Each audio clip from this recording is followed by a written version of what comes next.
Lawmakers are reacting to President Bongbong Marcos's call to fast-track 4 reform bills. Some welcoming the move, others insisting it falls short and urging the president to certify the measures as urgent. Here is our report.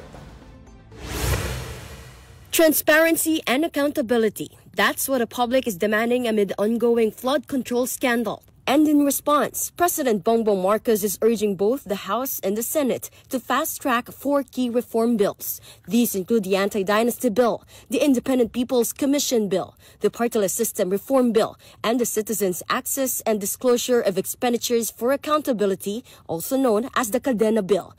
In the Constitution, political dynasties are prohibited, but Congress still needs to pass a law to enforce it.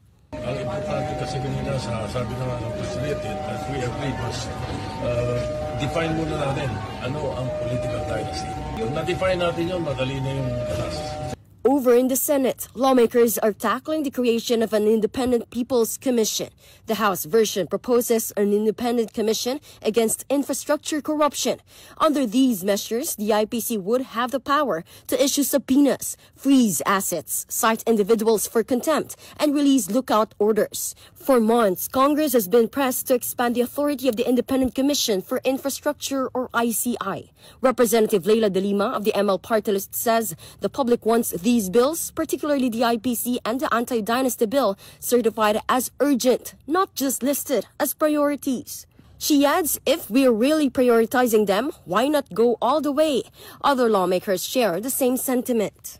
They should have done that a long time ago. Sabi nga natin, yung politikong gipit sa pangakong reforma kumakapit. So, nakita naman natin kung paano tayo nag-pushback doon sa pronouncement ng palasyo na hindi sila keen in certifying as urgent yung ating ICAIC. Pero sa dulo, itong pangako na ito, pangako lamang, kailangan natin for him to do drastic action. I-certify niya as urgent itong mga bills. Still, some congressmen warn that passing the bill this year may no longer be feasible. Kasi naman, nasa kalagitnaan tayo ng National Appropriations Considerations. Next year mo na pag-usapan yan. Kung ihahabol mo sa ngayon yan, wala na sa House yan. The Senate, however, says it will try to pass the IPC bill before its Christmas break. Meanwhile, Executive Secretary Ralph Recto says all 4 measures will undergo further consultation with various sectors. For News 5, I'm Marian Enriquez. We are One News.